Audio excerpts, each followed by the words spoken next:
In the spring of 1829, a tenant farmer working the fields near the Delaware-Maryland border made a discovery that would expose one of America's most chilling criminal enterprises. His plow horse suddenly sank into the earth, revealing a wooden chest buried beneath the soil. Inside lay the skeletal remains of what appeared to be a man, his bones yellowed with age and his skull showing clear signs of violence. This was just the beginning. Over the following weeks, authorities would uncover the bodies of at least 7 people on this property, including 3 children, all victims of a woman whose name had already become a whispered terror throughout the Delmarva Peninsula, Martha "Patty" Cannon. For nearly 2 decades, Cannon had operated what historians now call the reverse Underground Railroad, a network that kidnapped free African Americans and escaped slaves to sell them back into bondage in the Deep South. But this wasn't just about human trafficking. Cannon was also a serial killer who murdered rival slave traders, witnesses, and even children when they posed a threat to her operations. Court records from Sussex County, Delaware, show she was indicted for 4 murders, though witnesses claimed the true number exceeded 20. Before we continue with the story of Patty Cannon and her reign of terror along the Mason-Dixon line, I want to hear from you. What state or city are you listening from? The reach of Cannon's criminal network extended far beyond her Delaware stronghold, touching communities from Philadelphia to the Mississippi Delta. Leave a comment and let me know where you're hearing this story. Don't forget to subscribe and hit that notification bell. These dark chapters of American history deserve to be remembered. The discovery of those buried remains would ultimately unravel a criminal conspiracy that had operated with virtual impunity for over a decade, protected by jurisdictional confusion, racial prejudice, and the simple fact that most of its victims were people whose disappearances went largely unnoticed by white society. The area where Patty Cannon built her empire of terror was uniquely suited for criminal activity. In the early 1800s, the region now known as Reliance sat at the intersection of 3 jurisdictions, Sussex County in Delaware and Caroline and Dorchester counties in Maryland. This strategic location allowed criminals to literally step across county and state lines to escape pursuing lawmen. The spot was so remote that locals called it Johnson's Crossroads, named for the tavern that would become the headquarters of the most notorious kidnapping ring in American history. The landscape itself seemed designed for concealment. Dense forests of pine and oak stretched for miles, broken only by marshy lowlands and small clearings where isolated farmsteads dotted the countryside. The Nanticoke River wound through the region, providing waterways that could transport captives silently under cover of darkness. Roads were little more than cart paths, and the nearest substantial towns were days away by horseback. For someone seeking to operate outside the law, it was an ideal location. Martha Cannon, called Patty by those who knew her, had arrived in this borderland sometime around 1790. Court records suggest she was born around 1760, possibly under the name Lucretia Patricia Hanley, though she kept her origins deliberately vague. Some accounts place her birth in Canada, with immigration to Delaware at age 16.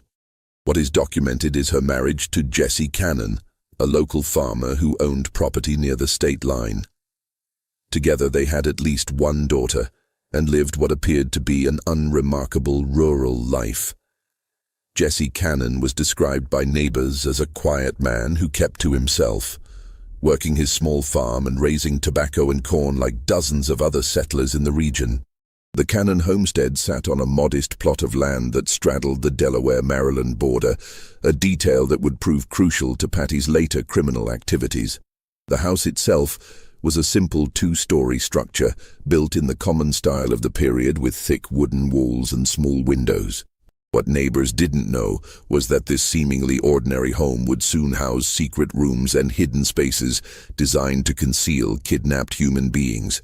But beneath this veneer of normalcy lay something far darker. The early 1800s marked a crucial period in American slavery, when Congress banned the importation of enslaved people from Africa in 1808. The demand for human labor in the expanding cotton fields of Alabama, Mississippi, and Georgia created a lucrative domestic market. A healthy adult slave who might have cost $300 before the ban now sold for over $1,000 in the Deep South. This price surge created powerful incentives for criminals willing to traffic in human misery.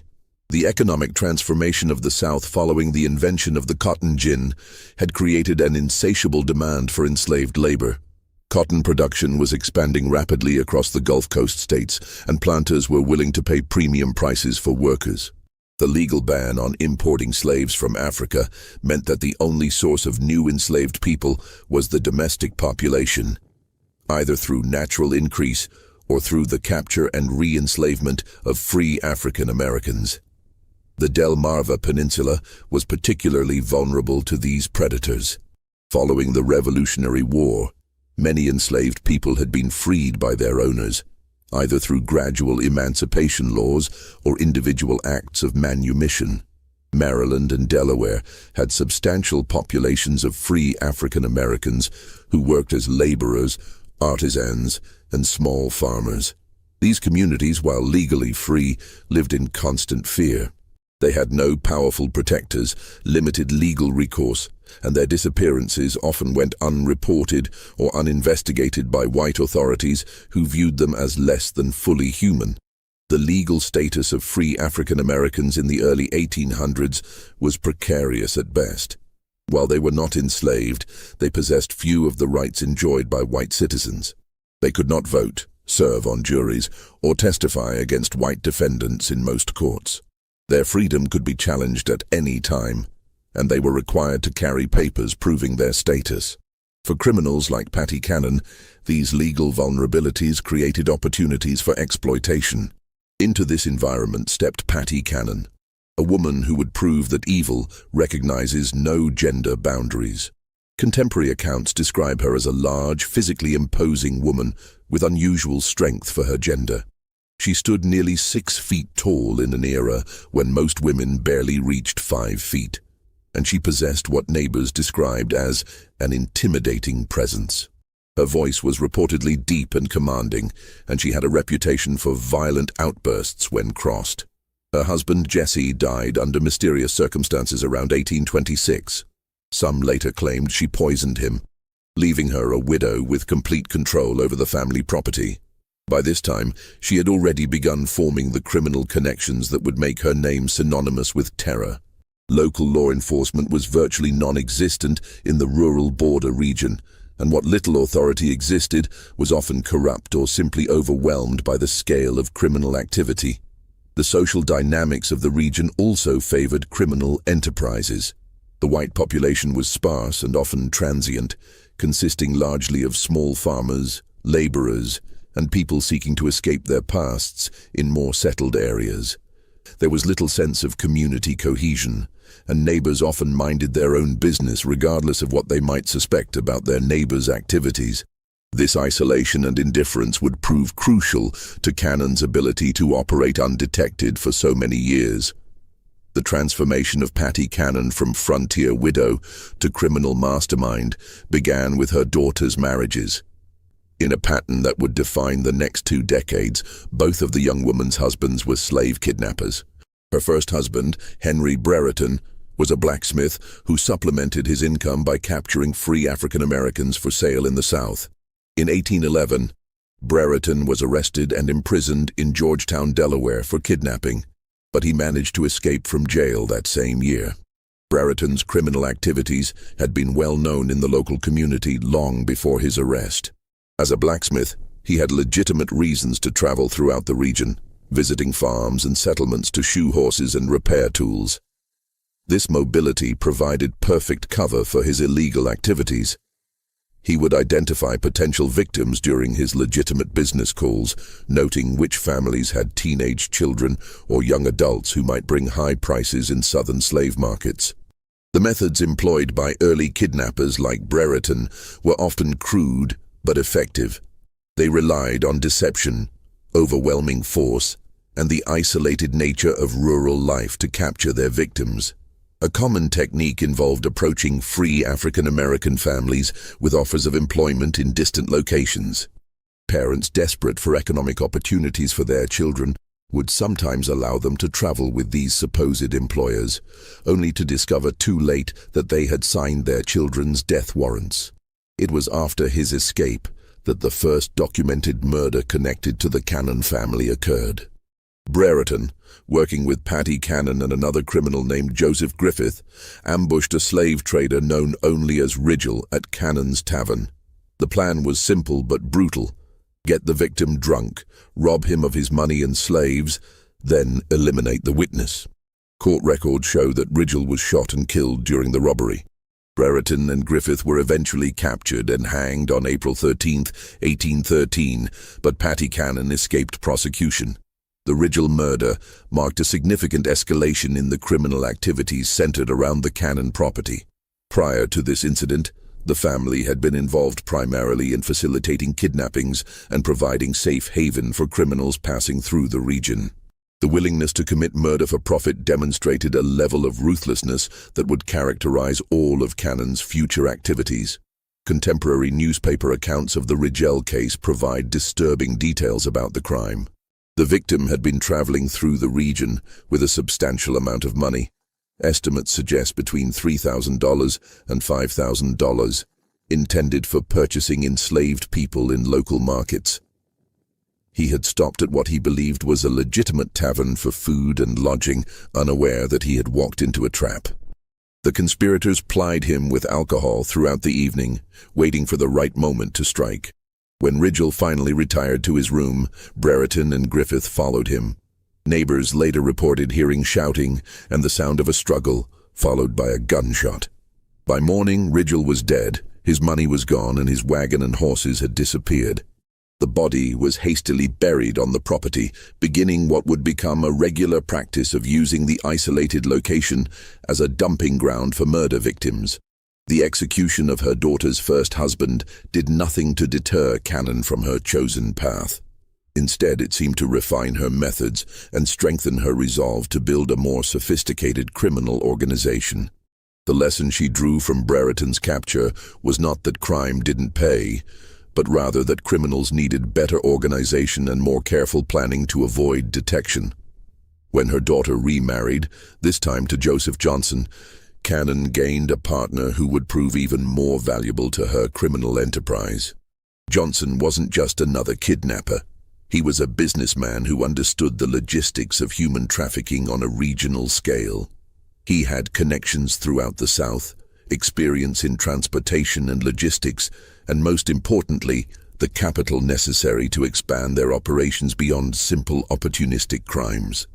Johnson brought to the partnership a tavern located precisely on the Delaware-Maryland state line.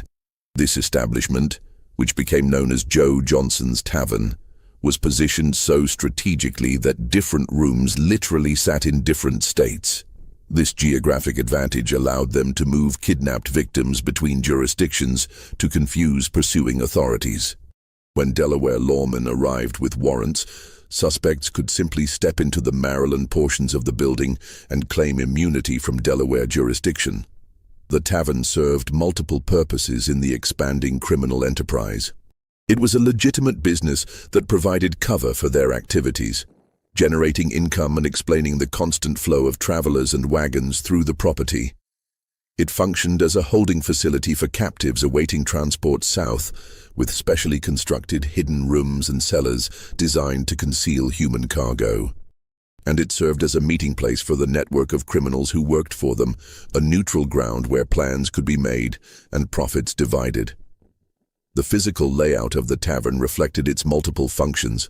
The main floor appeared completely normal, with a common room for travelers, a bar area, and rooms for legitimate guests. But beneath the building lay a series of cellars and tunnels that had been specially constructed for hiding kidnapped people. These underground spaces were accessible through concealed entrances and were designed to muffle sound and prevent escape. Iron rings set into stone walls provided anchor points for chains, while small ventilation shafts ensured that captives wouldn't suffocate during long periods of confinement. The gang that assembled around Cannon and Johnson was remarkably diverse for its time. It included white criminals like Henry Carr, mixed-race decoys such as John Purnell, who used multiple aliases, and even enslaved people forced to participate in capturing others. This multiracial composition was strategic. African-American gang members could approach potential victims without immediately raising suspicions, while white members handled negotiations with buyers in the Deep South. John Purnell, described in court records as a yellow man or mulatto, was particularly valuable to the organization. His mixed racial heritage allowed him to move between white and African-American communities with relative ease.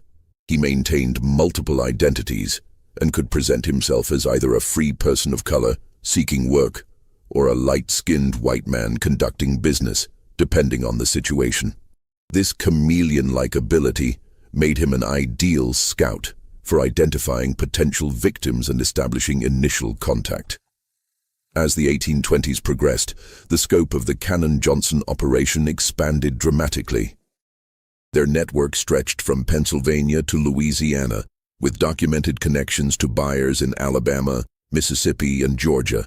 Mayor Joseph Watson of Philadelphia, a Quaker deeply committed to protecting free African Americans, began tracking the disappearances of citizens from his city and tracing them back to the Delmarva Peninsula. Watson's investigations revealed the horrifying scale of the operation. In 1825 alone, he documented dozens of kidnappings connected to the Cannon Gang. The victims weren't just random targets, they were often specifically chosen for their vulnerability. Young adults brought the highest prices in southern markets, but children were also valuable as they could be trained for specific tasks and would provide decades of labor. The systematic nature of these kidnappings demonstrated a level of organization that went far beyond opportunistic crime. The gang maintained detailed intelligence about potential targets, tracking families and individuals who might be vulnerable to capture. They knew which young people had recently lost their jobs, which families were struggling financially, and which individuals might be tempted by offers of employment in distant locations. One of the most detailed accounts comes from Lydia Smith, a 25-year-old free woman who was kidnapped in 1825. Her testimony, preserved in court records, describes being held first in Cannon's house, then moved to Johnson's Tavern, where she was kept in chains for 5 months. Smith recalled the constant fear, the inadequate food, and the knowledge that she was scheduled to be transported south with a large group of other kidnapped people. Only her eventual rescue by Watson's network saved her from a lifetime of bondage. Smith's account provides crucial details about the conditions endured by victims of the Cannon Gang. She described being seized while walking alone on a road near Philadelphia, overpowered by multiple attackers, and transported by wagon to the Delaware-Maryland border.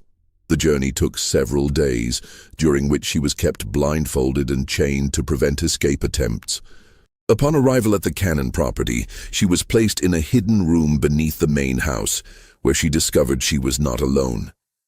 The underground holding areas, according to Smith's testimony, contained dozens of other kidnapped people at various times. Men, women, and children were kept in separate areas, all chained to prevent escape. The conditions were deliberately harsh. Inadequate food, no sanitation facilities, and constant darkness except when guards brought candles during feeding times. The psychological torture was as brutal as the physical conditions, as captives knew they were destined for sale into lifelong bondage. Smith also provided details about the gang's methods for processing their human cargo. Victims were systematically stripped of any documentation proving their free status, and any personal belongings that might help identify them were destroyed. They were given new names and false backgrounds that would support their sale as legitimate slaves. Those who resisted or attempted to maintain their true identities were beaten until they complied. The gang's operations were an open secret in the local community. Neighbors knew that people disappeared near the Cannon property, that wagons arrived at odd hours, and that Johnson's Tavern hosted suspicious meetings. But the victims were African Americans in a society where their word carried little weight against that of white criminals. Local law enforcement, when it existed at all, showed little interest in investigating crimes against people they viewed as inherently suspicious. The complicity of the local white community in the gang's activities went beyond mere indifference. Some neighbors actively supported the criminal enterprise, either through direct participation or by providing information about potential victims. Local merchants supplied the gang with provisions, asking no questions about the source of their payment. Even some law enforcement officials were suspected of taking bribes to look the other way when suspicious activities were reported. This indifference changed only when white victims entered the equation. The gang didn't just kidnap free African Americans. They also robbed and murdered slave traders who came through their territory, carrying large amounts of cash. These victims were white men engaged in the legal slave trade, and their disappearances attracted the attention that African American victims never received. The first documented case occurred around 1820 when a slave trader from Georgia named Bell or Miller vanished while traveling through the area. This man had been carrying a substantial sum of money. Some accounts suggest $35,000, intended for purchasing enslaved people. He was last seen at Cannon's establishment, and his horse was later found in her possession. When questioned, Cannon claimed the man had sailed south with a cargo of enslaved people, but investigators found this story implausible. The Georgia trader's disappearance marked the beginning of a pattern that would eventually lead to the gang's downfall. Unlike African American victims, whose disappearances generated little official interest, missing white slave traders had business partners and financial backers who demanded investigations. These men carried substantial amounts of money and had planned itineraries that made their disappearances difficult to explain away. Cannon's method for dealing with these victims was typically brutal. The traders would be invited to the tavern under the pretense of conducting legitimate business. Once there, they would be plied with alcohol and encouraged to discuss their financial resources and travel plans. When the opportunity arose, they would be murdered and robbed, their bodies buried on the property, and their money and any enslaved people they were traveling with would be incorporated into the gang's operations. The profits from these murders were substantial. A single slave trader might carry enough money to fund the gang's operations for months. The enslaved people they were transporting could be sold through the gang's southern networks, generating additional income.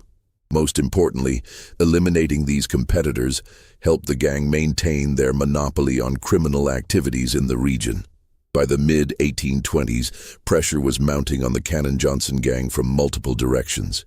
Mayor Watson of Philadelphia had begun offering substantial rewards for information leading to arrests, and Governor John Andrew Schulze of Pennsylvania was coordinating with officials in southern states to track kidnapped citizens. Their investigations were revealing not just individual crimes, but a systematic network that had been operating for over a decade. The reward offered by Watson, $500 for information leading to arrests, represented a substantial sum for the period, equivalent to several months' wages for most working people. This financial incentive began to loosen tongues in communities that had previously remained silent about the gang's activities. Former associates, dissatisfied gang members, and even some victims who had managed to escape began providing information to authorities. The gang's response to this pressure was characteristically violent. Rather than scaling back their operations, they began eliminating potential witnesses more aggressively. This decision would ultimately prove to be their downfall, as it expanded their list of victims to include people whose disappearances could not be ignored. The escalation in violence during this period reflected Patty Cannon's increasingly paranoid mindset. She had built a criminal empire that generated enormous profits. Estimates suggest the gang's annual income exceeded $50,000, a fortune by early 19th century standards. But this success had made her a target for law enforcement attention, and she became convinced that former associates posed an existential threat to her operations. The most crucial figure in the gang's eventual exposure was a mixed-race boy named Cyrus James. Cannon had purchased James as a slave when he was only 7 years old and had raised him in her household. As he grew older, James was forced to participate in the gang's activities, serving as a decoy to lure other African Americans into traps. His intimate knowledge of the gang's operations, combined with his growing revulsion at the violence he witnessed, made him both an invaluable asset and a potential liability. James's position in the Cannon household was unique and tragically complex. As an enslaved child, he had no choice but to participate in whatever activities his owner demanded. But as he matured, he began to understand the full horror of what he was being forced to do. He was helping to destroy the lives of people who looked like him, people who shared his heritage and his vulnerability. This knowledge created an internal conflict that would eventually lead him to cooperate with authorities, despite the personal risks involved.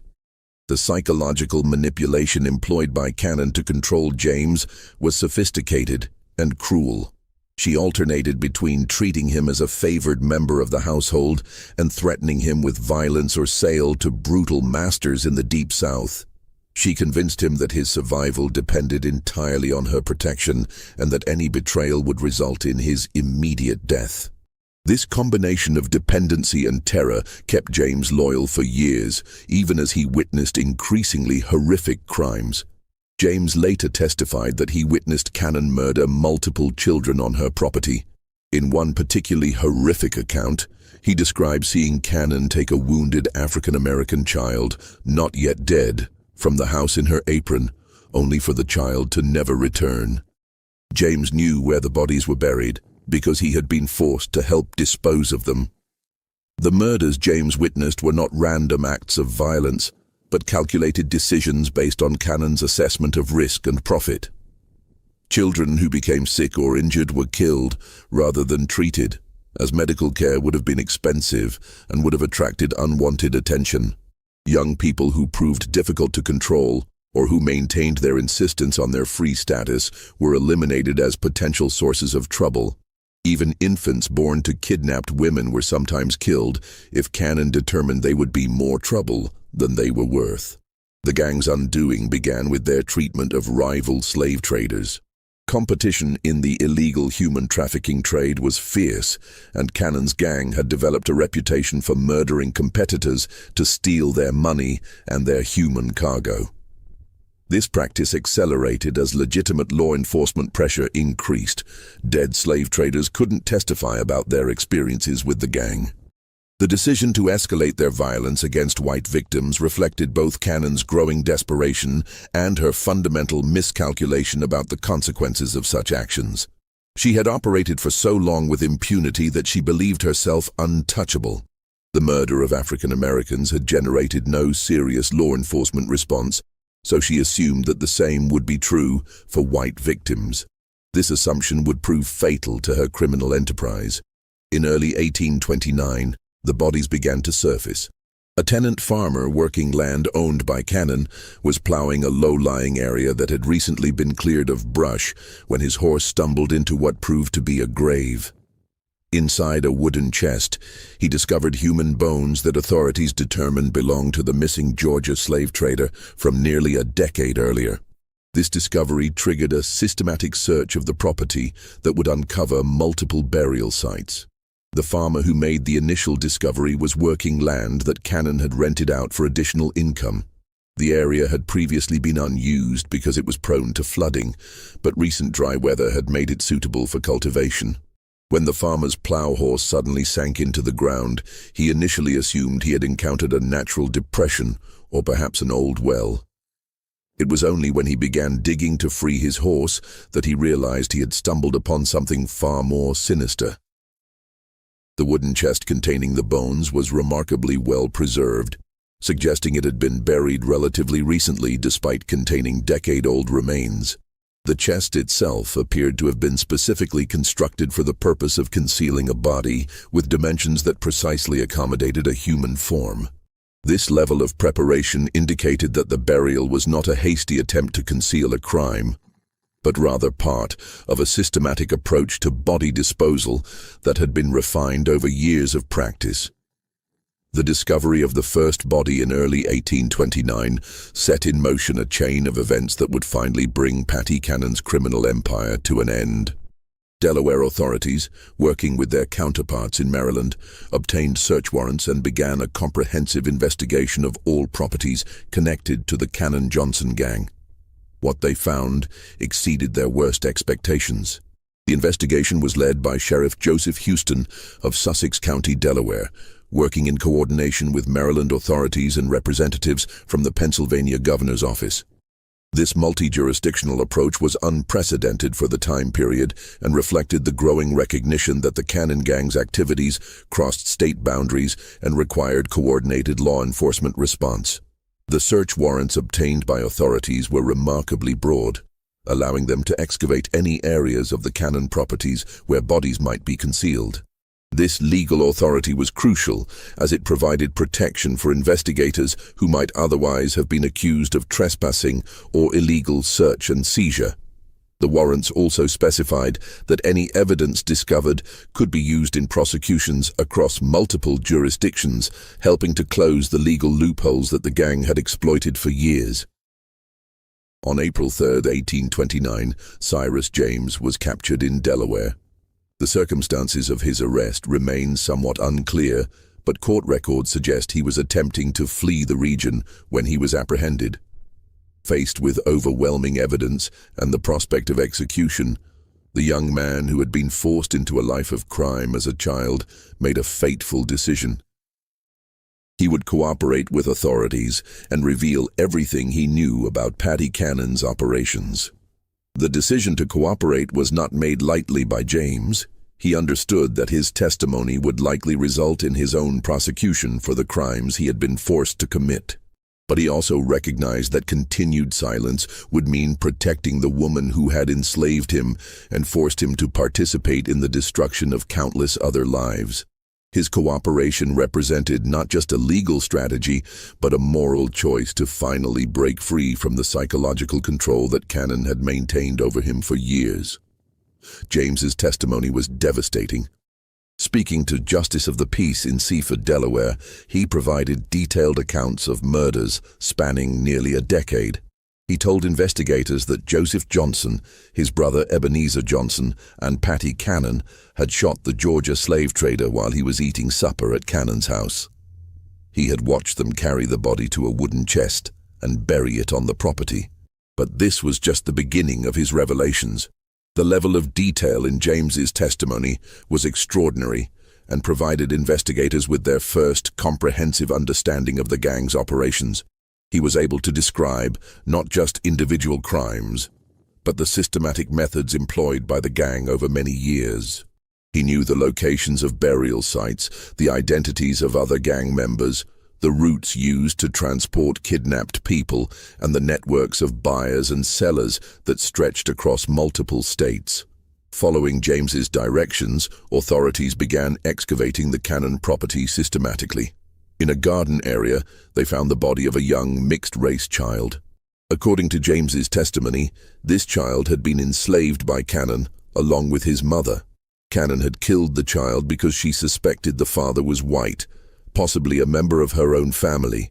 The article preserving this testimony contains no information about the fate of the child's mother, leaving open the horrifying possibility that she too was murdered. The discovery of the child's body was particularly disturbing to investigators because it demonstrated the extent of Cannon's callousness. This was not a victim of kidnapping or a rival criminal. This was a child who had been born into Cannon's household and lived under her control. The murder appeared to have been motivated purely by Cannon's racist paranoia and her fear that a mixed-race child might somehow threaten her operations. Additional excavations revealed 2 wooden boxes, each containing human bones. James identified one set of remains as belonging to another child he had seen Cannon beat to death with a piece of wood.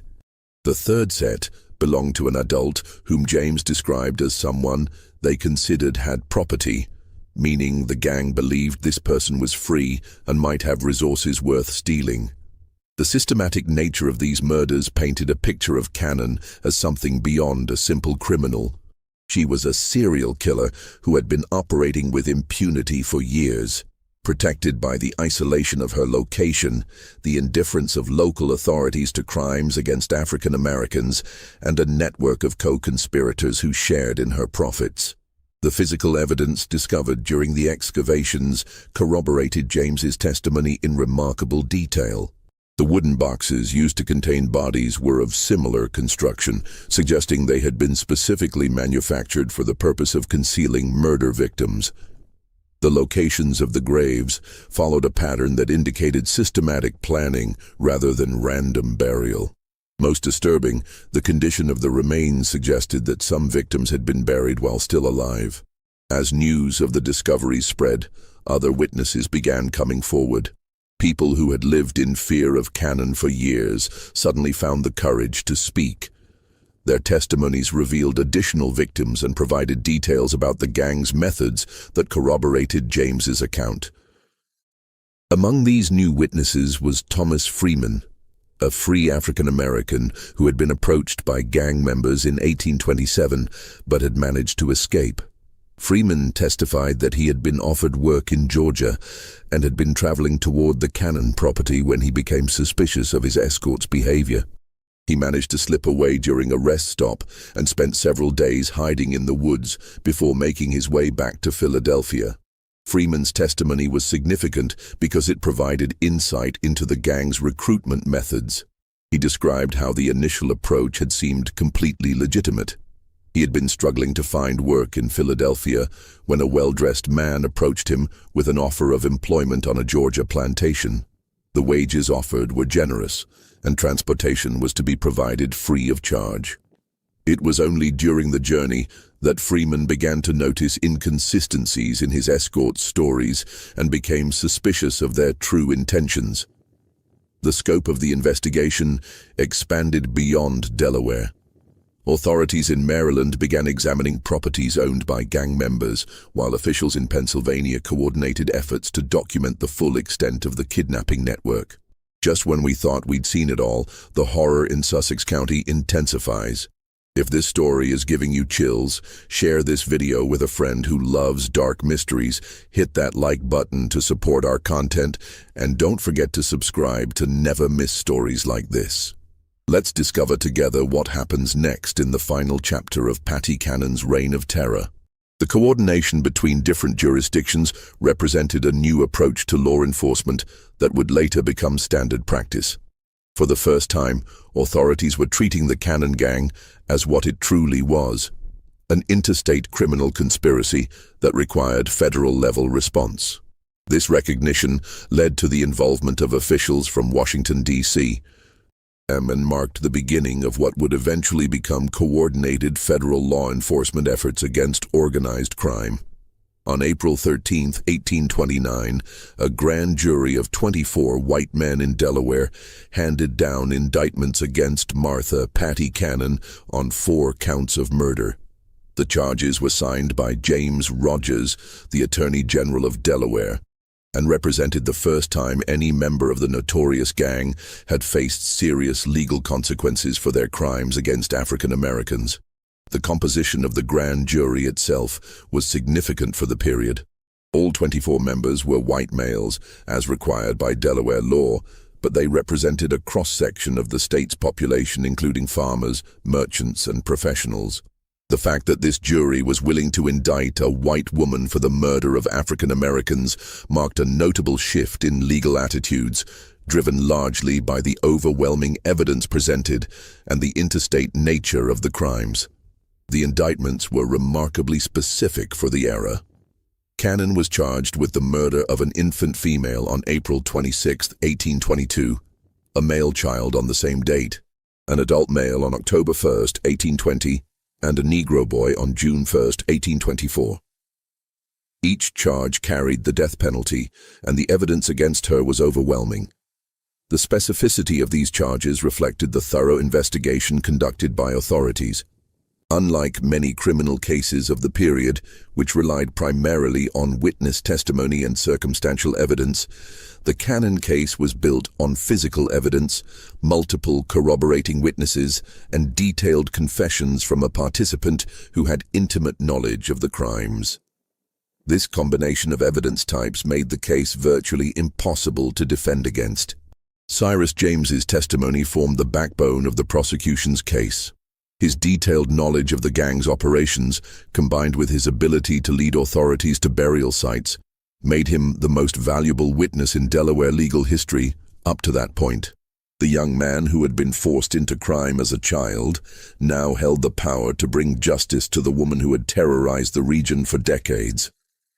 The prosecution team was led by Attorney General James Rogers, who had made his reputation prosecuting complex criminal cases across Delaware. Rogers understood that the Cannon case represented an opportunity to demonstrate that the law applied equally to all citizens, regardless of their race or social status. He also recognized that a successful prosecution would send a strong message to other criminal enterprises operating in the region. But Patty Cannon herself presented a figure that defied easy categorization, even for her contemporaries. Newspaper accounts described her as a large, physically powerful woman who commanded fear and respect, even from hardened criminals. At approximately 70 years old, she remained sharp-minded and defiant, showing no remorse for her actions, even when confronted with irrefutable evidence. Contemporary descriptions of Cannon during her imprisonment paint a picture of an unrepentant criminal who seemed genuinely puzzled by the legal proceedings against her. She apparently viewed her actions as legitimate business activities and expressed bewilderment that authorities were prosecuting her for crimes against people she considered to be property rather than human beings. The conditions of her imprisonment in the Sussex County Jail in Georgetown, Delaware, reflected both the seriousness of her crimes and the unusual nature of having a female defendant facing multiple murder charges. She was kept under constant guard, as authorities feared both escape attempts and potential retaliation from surviving gang members. The Georgetown jail itself was a crude stone structure that had been built in the early 1800s to house petty criminals and debtors. It was not designed to hold dangerous felons facing capital charges, and authorities had to implement special security measures to ensure Cannon's continued detention. Extra guards were posted, and her cell was reinforced with additional iron bars and locks. During her confinement, Cannon began to speak more freely about her criminal career. According to contemporary accounts, she admitted to killing at least 24 people over the course of her criminal career. These victims included not just the African Americans found buried on her property, but also rival slave traders, potential witnesses, and anyone else who posed a threat to her operations. The most chilling aspect of Cannon's confessions was their matter-of-fact tone. She spoke of murder as a business necessity, describing the killing of children and adults with the same casual indifference she might have used to discuss livestock. Her apparent lack of any moral conscience shocked even hardened law enforcement officials who had seen the worst of frontier violence. Cannon's confessions provided authorities with details about crimes that extended far beyond the charges for which she had been indicted. She described murders dating back to the early 1810s, kidnappings that had involved hundreds of victims, and a criminal network that had reached into multiple states. These revelations confirmed investigators' suspicions that the crimes discovered on her property represented only a fraction of the gang's total activities. The legal proceedings moved forward with unusual speed for the period. The overwhelming evidence, combined with public pressure for justice, created momentum for a quick trial and resolution. Court records suggest that Cannon was expected to face trial within weeks of her indictment, with execution to follow shortly thereafter if she were convicted. The prosecution's strategy was straightforward: present the physical evidence, provide testimony from Cyrus, James, and other witnesses, and allow the jury to reach the obvious conclusion that Cannon was guilty of multiple murders. The defense, such as it was, could only argue for mercy based on Cannon's age and gender, though few observers believed such arguments would be effective given the horrific nature of the crimes. The trial was scheduled to begin in late May 1829, with jury selection planned for the week before. Legal observers from across the region were expected to attend, as the case represented one of the most significant criminal prosecutions in Delaware history. Newspapers as far away as Philadelphia and Baltimore were planning extensive coverage of the proceedings. The legal proceedings against Patty Cannon would never reach their intended conclusion. On May 11, 1829, approximately 3 weeks before her scheduled execution, jail guards found her dead in her cell. The official cause of death was listed as suicide by poison, though the exact circumstances remain unclear. Some accounts suggest she had been smuggled arsenic by sympathizers, while others propose she had been hoarding medication for weeks. The discovery of Cannon's body sent shockwaves through the Georgetown jail and the broader community. Guards making their regular morning rounds found her lying on the floor of her cell, apparently having died sometime during the night. There were no signs of struggle or violence, and the cell remained securely locked from the outside. The only evidence of what had occurred was a small vial found hidden in her clothing, which later analysis suggested had contained arsenic. The question of how Cannon obtained the poison remained a mystery that investigators never fully resolved. The jail's security procedures were relatively lax by modern standards, and visitors were not thoroughly searched before meeting with prisoners. It was possible that a sympathizer had smuggled the poison to her during one of these visits, though no specific individual was ever identified as the source. Some contemporaries speculated that Cannon had been planning her suicide from the moment of her arrest. She had witnessed the execution of her daughter's first husband and understood exactly what fate awaited her if she were convicted. Rather than face the public humiliation of execution, she chose to die on her own terms, maintaining control over her fate until the very end. Her death robbed the victims' families of the satisfaction of seeing justice served, but it also brought to a close one of the most systematic criminal enterprises in early American history.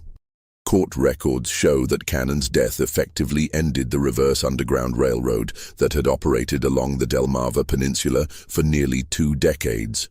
The immediate aftermath of Cannon's death was chaotic. Authorities had been preparing for what they expected to be the most significant criminal trial in Delaware history, and her suicide left them with unresolved questions about the full extent of her criminal network. The investigation into her activities continued for several months, but without her testimony, many details about the gang's operations remained unclear. The fate of her surviving co-conspirators varied. Joseph Johnson, her son-in-law and primary partner, had fled to Alabama or Mississippi before the investigations began. His brother Ebenezer also escaped to the Deep South, where they presumably continued their criminal activities beyond the reach of Delaware authorities. Local law enforcement made half-hearted attempts to pursue them, but the jurisdictional complications and vast distances involved made successful prosecution unlikely. Only Cyrus James, the enslaved boy forced into crime, remained to face justice, and his cooperation with authorities ultimately led to his freedom rather than execution. The Delaware courts, recognizing that James had been coerced into participating in the gang's activities and that his testimony had been crucial to uncovering the crimes, granted him his freedom and provided him with protection from retaliation. James's fate after the trial represented one of the few positive outcomes from the entire tragic episode. He was relocated to Pennsylvania, where abolitionists helped him establish a new identity and begin a legitimate life. Some accounts suggest he later became active in the Underground Railroad, using his knowledge of criminal networks to help legitimate efforts to assist escaped slaves. The investigation revealed that the Cannon-Johnson gang had been responsible for the kidnapping of hundreds of free African Americans over the course of their operations. While exact numbers remain disputed, conservative estimates suggest they trafficked between 500 and 1,000 people into slavery in the Deep South. The economic value of these crimes, measured in the prices slaves commanded in southern markets, represented millions of dollars in today's currency. The human cost of these crimes extended far beyond simple statistics.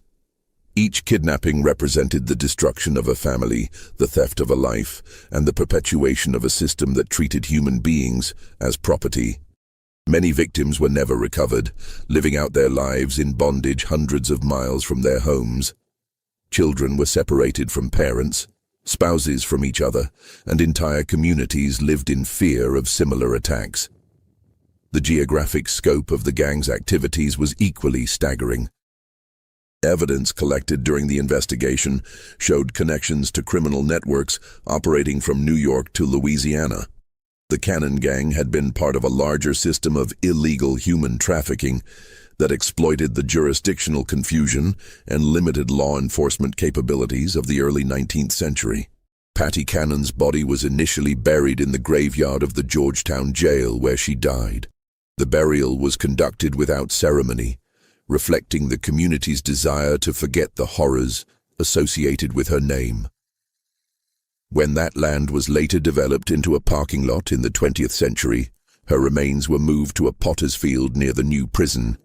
In a bizarre twist that reflects the sensationalist attitude toward her crimes, her skull was separated from the rest of her remains and put on display in various venues over the years. As recently as 1961, it was on loan to the Dover Public Library, serving as a macabre reminder of one of Delaware's darkest chapters.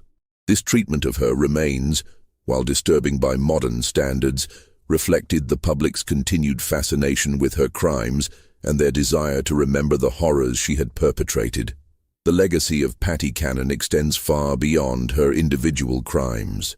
Her story illustrates the systematic violence that underpinned American slavery, the vulnerability of free African Americans in the antebellum period, and the ways that geographic and legal loopholes could be exploited by sophisticated criminals.